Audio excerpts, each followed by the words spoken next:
Hello student, class seventh की science की class में चैप्टर नंबर 11 आज हम करेंगे जंतु और पादप में परिवहन, जो कि आपके रिवाइज सिलेबस के अकॉर्डिंग आपके 2020 और 21 के सिलेबस में है और एग्ज़ाम में ये चैप्टर आएगा टोटली कम्प्लीटली। तो इस चैप्टर को बहुत अच्छे से पढ़ना है। बायो का ये चैप्टर है, बहुत थोड़ा सा लेंदी भी है और थोड़ा सा नया है आप लोगों के लिए। तो इंटरेस्टिंग चैप्टर भी है, पढ़ते समय अच्छा भी लगेगा, तो ध्यान दें। चैप्टर है जंतु और पादपों में परिवहन। क्योंकि हम पिछले चैप्टर में भी पढ़ के आए थे, जब श्वसन का सिस्टम हमने पढ़ा था तब हमने पढ़ा था कि जो कुछ भोजन पाचन द्वारा जो पचित भोजन होता है उसको क्या कर लिया जाता है, अवशोषित कर लिया जाता है और उसे विभिन्न प्रकार की कोशिकाओं में पहुंचाया जाता है ताकि वो उसका क्या किया जा सके, उसके द्वारा ऊर्जा का निर्माण किया जा सके, उसे उपयोग में लाया जा सके। तो जब हमने ये चीज़ पढ़ी कि कोशिकाओं में पहुंचाया जाता है, तो आपके दिमाग में क्वेश्चन जरूर आता होगा कि कोशिकाओं में, क्योंकि पाचन तंत्र तो जो है वहाँ से सभी प्रकार की कोशिकाओं में भोजन को किस तरह से पहुंचाया जा सकता होगा। तो उसके लिए शरीर के अंदर सभी भोज्य पदार्थों के परिवहन के लिए, भोजन को एक शरीर से दूसरे भोजन को शरीर के एक भाग से दूसरे भाग में ले जाने के लिए, या जल के परिवहन के लिए, या हार्मोन्स के परिवहन के लिए, या शरीर के अंदर किसी भी प्रकार के परिवहन के लिए, एक कोशिका से दूसरी कोशिका या एक अंग से दूसरी अंग तक भोज्य पदार्थों या अंग पदार्थों के परिवहन के लिए हमारे शरीर में एक पूरा का पूरा एक सिस्टम पाया जाता है जिसे हम परिसंचरण तंत्र कहते हैं। तो अंगों का समूह जो कि कोशिकाओं के मध्य क्या करता है, पोषक तत्वों का परिवहन करता है, उसे हम क्या कहते हैं, परिसंचरण तंत्र कहते हैं। ठीक है, ये जो परिवहन है वही परिसंचरण तंत्र है। परिसंचरण का अर्थ ही यही होता है कि परिवहन करना, एक जगह से दूसरी जगह पर संचरित होना। ठीक है, तो अंगों का वह समूह जो कोशिकाओं के मध्य पोषक तत्वों का परिवहन करता है उसे हम परिसंचरण तंत्र कहते हैं। मानव के परिसंचरण तंत्र में निम्नलिखित भाग होते हैं। हम मानव का परिसंचरण तंत्र पढ़ रहे हैं अभी, तो उसके लिए हमको पढ़ना है। बाकी इसमें चैप्टर के अंदर आपके पादपों में परिवहन भी है और अन्य जंतुओं में परिवहन भी है, उसको हम बाद में डिस्कस करेंगे। तो अभी फिलहाल हम कर रहे हैं मानव में परिसंचरण तंत्र। तो उसके मुख्यतः 3 भाग होते हैं। तो कौन कौन से हैं? देखो, मानव का परिसंचरण तंत्र रक्त यानी कि रुधिर, रक्त वाहिनियाँ तथा हृदय मिलकर बनाता है। जैसा कि आपको चित्र में दिखाई दे रहा है यहाँ पर, ये जो है सेंटर पार्ट है, ये हृदय। ठीक है, जो वक्ष क्षेत्र में स्थित होता है। हृदय से 2 प्रकार की वाहिनियाँ निकल रही है, एक ब्लू कलर की और एक रेड कलर की। जो ब्लू कलर की धमनियाँ, जो नलिकाएं दिखाई दे रही है वो शिराएं हैं, और जो रेड कलर की दिखाई दे रही है वो क्या है, धमनी है। ठीक है, इसके बारे में हम डिटेल डिस्कस करेंगे आगे। तो अभी तो फिलहाल आपको ये जानना है कि इसका पूरी नलिकाओं का जाल जो है हमारे शरीर में फैला हुआ रहता है, और इन्हीं नलिकाओं के जाल के द्वारा, रक्त नलिकाओं के जाल के द्वारा क्या होता है, पदार्थों का परिवहन किया जाता है। तो आइए सबसे पहले स्टार्ट करते हैं रक्त के बारे में जानना। तो रक्त क्या है? रक्त एक प्रकार का संयोजी उत्तक है। उत्तक जानते हैं आप, कोशिकाओं का समूह जो कि एक विशिष्ट प्रकार के कार्य को करता है, उसे हम क्या कहते हैं, उत्तक कहते हैं। सभी कोशिकाएं जब मिलकर एक ही प्रकार का कार्य करने लगती है तो उस कोशिकाओं के समूह को हम क्या कहते हैं, उत्तक कहते हैं। और इन्हीं उत्तकों के द्वारा क्या बनता है, सभी प्रकार के उत्तक मिलकर अंगों का निर्माण करते हैं, है ना। तो रक्त भी क्या है, एक तरल संयोजी उत्तक है। संयोजी का अर्थ ये होता है जोड़ने वाला। तो रक्त क्या करता है, सभी शरीर के भागों को जोड़ने का काम करता है, एक भाग से दूसरे भाग में परिवहन का कार्य करता है, तो जोड़ रहा है। तो इसीलिए हम कह रहे हैं कि रक्त जो है एक प्रकार का तरल संयोजी उत्तक है, क्योंकि ये लिक्विड होता है, पूरे शरीर में फैला होता है और ये पूरे शरीर में संचरित होता रहता है। ठीक है, तो रक्त एक प्रकार का तरल संयोजी उत्तक है जो शरीर में पदार्थों के परिवहन का कार्य करता है। परिवहन वर्ड का मीनिंग तो समझ में आता है क्या, कि एक कोशिका से दूसरी कोशिका तक पहुंचाना। ठीक है, तो ये परिवहन का कार्य करता है। अब रक्त जो है वो, रक्त की संरचना आपको डिस्कस करनी है। रक्त क्या है, क्या जानते हैं आप रक्त के बारे में? तो रक्त मेनली, जब भी आप देखे होंगे आपको चोट लग गई है तो रेड कलर का एक पदार्थ बाहर आता है, उसी को आप रक्त कहते हैं। अब रक्त है क्या, रक्त का लाल रंग क्यों है? तो रक्त मुख्यतः 2 भागों से बना होता है। रक्त में कुछ भाग तरल होता है जिसे हम प्लाज्मा कहते हैं, जो कि पीले रंग का एक द्रव होता है, और कुछ भाग जो होता है वो कणिकीय भाग होता है, जो कि 3 प्रकार की कणिकाओं से मिलकर बना होता है। ये जो रक्त का कणिकीय भाग होता है वो तरल यानी कि प्लाज्मा वाले भाग के ऊपर तैरता रहता है। ठीक है, ये चीज़ आपको याद रखनी है। रक्त का जो तरल भाग होता है वो कम से कम बहुत अधिक भाग होता है जो तरल होता है और कणिकीय भागों से मिलकर बना होता है। तरल भाग को हम प्लाज्मा कहते हैं, जो कि पीले रंग का एक चिपचिपा द्रव होता है, बहुत डल पीले रंग का चिपचिपा द्रव होता है। इस प्लाज्मा के अंदर भी क्या होता है, 90% भाग जो होता है वो उसका जल से बनता है। ठीक है, और 10% भाग जो है उसका वो अकार्बनिक लवण होते हैं, यानी कि दूसरे जो ये वसा, प्रोटीन, कार्बोहाइड्रेट, ये सब मिलकर क्या बनाते हैं, रक्त का निर्माण करते हैं। ठीक है, तो तरल भाग जो है वो किस किस से मिलकर बना होता है, 90% भाग जल से बनता है और 10% भाग जो है उसका अकार्बनिक लवण से बनता है। इसी तरल प्लाज्मा वाले भाग में कणिकीय भाग तैरते रहते हैं, और ये कणिकीय भाग 3 प्रकार की कणिकाओं से मिलकर बनता है। सबसे पहले आरबीसी, ये वर्ड तो आपने सुना होगा, लाल रुधिर कणिका, इसको कहते हैं रेड ब्लड कार्पसेस, आरबीसी। ठीक है, इसको हम थ्रोम्बोसाइट्स इसको हम जो है वो इरिथ्रोसाइट्स भी कहते हैं, बट अभी आपको इसको आरबीसी नाम से ही पढ़ना है। ठीक है, नेक्स्ट आ जाता है डब्ल्यूबीसी, जिसे वाइट ब्लड सेल्स भी हम कहते हैं, श्वेत रुधिर कणिकाएं। और लास्ट आता है प्लेटलेट्स, जिसे हम बिम्बाणु या थ्रोम्बोसाइट्स भी कहते हैं। डब्ल्यूबीसी को हम ल्यूकोसाइट्स भी कहते हैं। बाकी अभी आपको ये 3 नामों से ही पढ़ने हैं, आरबीसी, डब्ल्यूबीसी और प्लेटलेट। ठीक है, अब इसकी डिटेल स्टडी करते हैं। जैसा कि मैंने बता दिया, कणिकीय भाग इंपॉर्टेंट है, तो कणिकीय भाग में आपको बताने हैं लाल रुधिर कणिकाएं कैसी होती है। जैसा चित्र में आपको दिखाई दे रहा है, ये गोल प्याले नुमा दोनों ओर से पिचकी हुई, जैसा प्याला होता है ना, दोनों ओर से पिचकी हुई कोशिकाएं होती है, लेकिन इनमें केंद्रक नहीं पाया जाता है। याद रखिए, हमने अभी तक जितनी भी कोशिकाएं पढ़ी है उन सब में क्या होता है, केंद्रक होता है, लेकिन ये कोशिकाएं ऐसी होती है जिनमें केंद्रक नहीं होता है, ये केंद्रक विहीन कोशिकाएं होती हैं।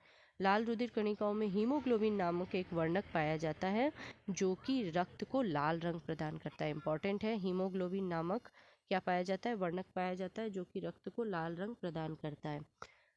तो रक्त का लाल रंग किसकी वजह से हुआ, लाल रक्त कणिकाओं में उपस्थित हीमोग्लोबिन की वजह से।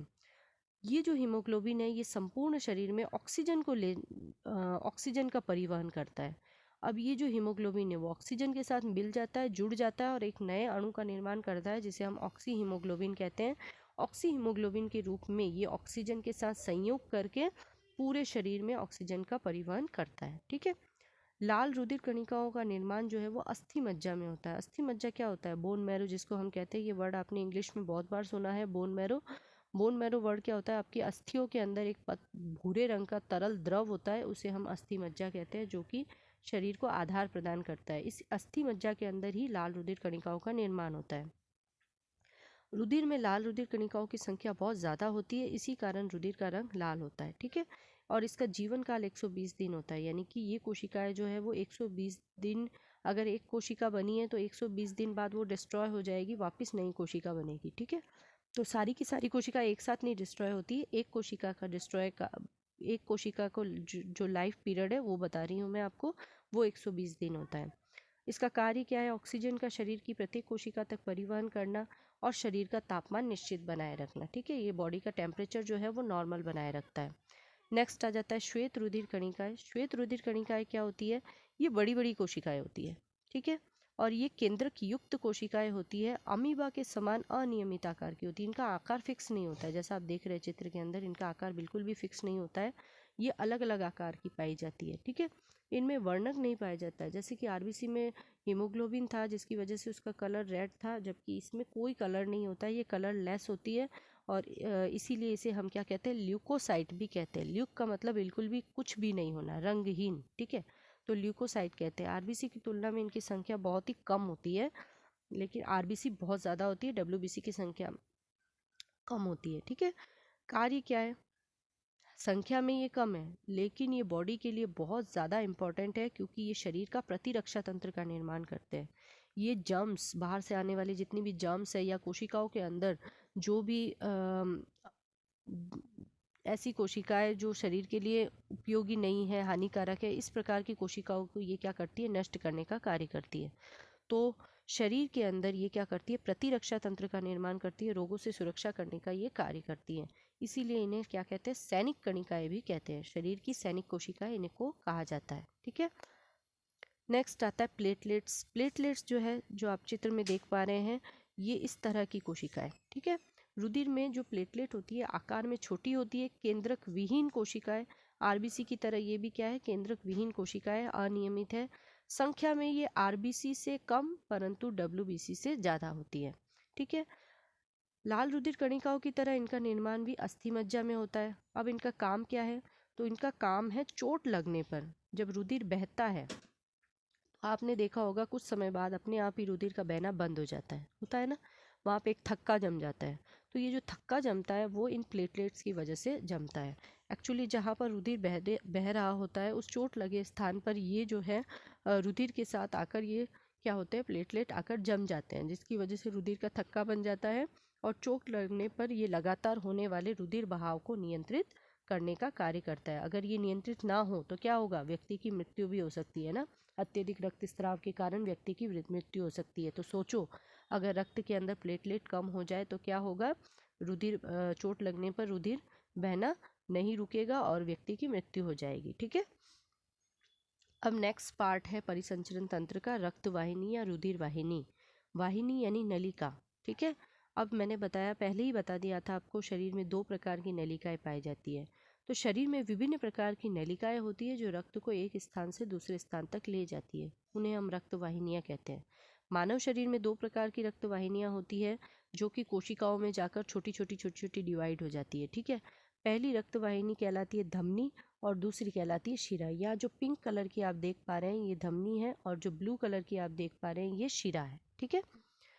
अब इनके कलर डिफरेंस और इनका मेन डिफरेंस क्या है, धमनी और शिरा में क्या अंतर है, हम अलग अलग नलिकाएं क्यों पढ़ रही हैं, क्योंकि इनका काम भी अलग अलग है, ठीक है। तो वे रक्त वाहिनियाँ जो रक्त को हृदय से, इम्पॉर्टेंट है ये चीज़ याद रखना, हृदय से सभी अंगों तक पहुंचाने का कार्य करती है। ये हार्ट है मान लिया, ठीक है। हृदय से सभी अंगों तक रक्त को पहुंचाने का जो कार्य करती है वो क्या कहलाती है, धमनी कहलाती है। और जो शरीर के अंगों से रक्त को कहाँ लाती है, हृदय में लाती है, उन्हें हम क्या कहते हैं, शिरा कहते हैं, ठीक है। याद रखना, वे रक्त वाहिनियाँ जो रक्त को शरीर के अंगों से हृदय तक पहुंचाने का कार्य करती है वो शिराएं कहलाती है। तो आप ये सोच के देख सकते हैं, शरीर के अंगों में कार्बन डाइऑक्साइड अधिक होगा क्योंकि कोशिकाओं में कार्बन डाइऑक्साइड बनता है, ठीक है। ये कोशिकाओं में कार्बन डाइऑक्साइड जो बनता है वो क्या होता है, रक्त में मिल जाता है। तो ऑब्वियसली जो हृदय में जो रक्त शरीर से लाया जाता है वो रक्त क्या होता है, उसमें कार्बन डाइऑक्साइड की मात्रा अधिक होती है, इसलिए उसे हम अशुद्ध रक्त कहते हैं। तो शिराएं लाती है रक्त को शरीर से सभी भागों से हृदय में, इसलिए वो उसमें क्या होता है, अशुद्ध रक्त होता है, याद रखना है। तो शिराओं में सदैव अशुद्ध रक्त होता है, ठीक है। और ये जो रक्त है वो फेफड़ों में जाकर शुद्ध होता है और शुद्ध होकर पुनः क्या आता है, हृदय में आता है और हृदय से इसे पुनः धमनियों की सहायता से शरीर के सभी भागों में पहुंचाया जाता है, ठीक है। तो इसीलिए आपको ये याद रखना है, धमनियों में कौन सा रक्त होता है, ऑक्सीजन युक्त रक्त होता है, इसीलिए उसे हम शुद्ध रुधिर कहते हैं। तो धमनी में सदैव शुद्ध रुधिर होता है लेकिन शिराओं में सदैव अशुद्ध रुधिर होता है। लेकिन एक एक्सेप्शन है यहाँ पर, अपवाद है, वो क्या है, याद रखना है आपको, केवल जो फुफ्फुसीय धमनी है उसमें अशुद्ध रुधिर होता है। अब ये कैसे होता है, जब हम इस परिसंचरण तंत्र की क्रियाविधि पढ़ेंगे तब मैं आपको और डिटेल में समझा दूंगी इसको कैसे होता है। फुफ्फुसीय शिरा में क्या होता है, शुद्ध रुधिर होता है, ये आपको याद रखना है, दोनों अपोजिट हो गए। धमनी में शुद्ध रुधिर होता है, केवल फुफ्फुसीय धमनी में अशुद्ध, और शिराओं में सदैव अशुद्ध रुधिर होता है लेकिन फुफ्फुसीय शिरा में शुद्ध रुधिर होता है, ठीक है। धमनी की भित्ति चौड़ी होती है, देखिए इसकी भित्ति जो है वो चौड़ी है और लचीली होती है। हृदय से धमनियों का काम क्या है, हृदय से अंगों तक रक्त पहुंचाने का काम है। आप समझ पा रहे हैं कि हृदय जो है रक्त को पंप करने का काम करता है। आपने कभी देखा होगा मोटर को पंप करते हुए पानी को, तो वो जो पानी को पंप करता है तो वो पाइप जो है वो बहुत मोटा लगाया जाता है ताकि क्या हो सके, पानी के बहाव को, दबाव को सहन कर सके। तो उसी तरह से हृदय में धमनी जो है वो हृदय से रक्त को ले जाती है, तो हृदय बहुत तेजी से धमनियों में क्या करता है, रक्त को पंप करता है।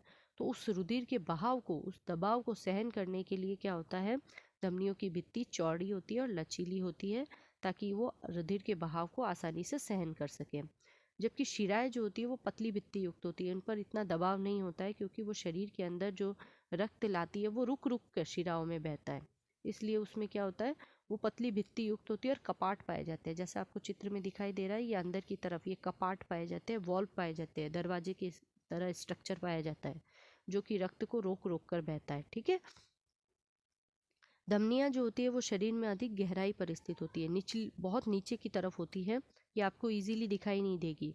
लेकिन शिराएँ जो है वो आपकी त्वचा के निकट होती है। आपको देखना, आप अपने शरीर में हरे हरे रंग की शिराएँ आपको दिखाई देती है, ऊपरी सतह पर ही पाई जाती है। ठीक है। धमनियों में कोई कपाट नहीं होते, जबकि शिराओं में क्या होते हैं, कपाट होते हैं। कपाट क्यों पाए जाते हैं शिराओं में? आपने देखा कि शिराएँ जो है वो किस स्थिति में है, हृदय। ठीक है। शिराएं सभी अंगों से क्या करती है, रक्त को हृदय में लाती है। तो रक्त जो है वो शिराओं में क्या होता है, उल्टी दिशा में बहता है ना। आपके पैरों से भी रक्त कहाँ है, हृदय तक आ रहा है, तो वो उल्टी दिशा में प्रवाहित होता है। तो वो ऑब्वियसली नीचे की तरफ जा सकता है रक्त। उसी नीचे की तरफ जाने से रोकने के लिए शिराओं में क्या पाए जाते हैं, कपाट पाए जाते हैं। इस तरह से कपाट पाए जाते हैं जो कि रक्त को थोड़ी थोड़ी देर में रोक रोक कर शिराओं में प्रवाहित करते हैं। ठीक है। और उसको विपरीत दिशा में जाने से रोकते हैं। तो शिराओं में उपस्थित कपाट रक्त के प्रवाह को केवल रक्त में ही हृदय तक ही जाने देते हैं, उल्टी दिशा में जाने से रोकते हैं। ठीक है। तो यहाँ पर हमने रक्त वाहिनियों के बारे में पढ़ लिया, रक्त के बारे में पढ़ लिया और परिसंचरण तंत्र का छोटा सा डिस्क्रिप्शन पढ़ लिया। ठीक है। अगली वीडियो में हम हृदय की संरचना, हृदय की क्रियाविधि और जंतुओं में परिवहन के बारे में पढ़ेंगे। इसी के साथ आपको चैप्टर के अंदर उत्सर्जन तंत्र के बारे में भी पढ़ना है, उसके बारे में भी हम डिस्कस करेंगे हमारी नेक्स्ट वीडियो में। ओके।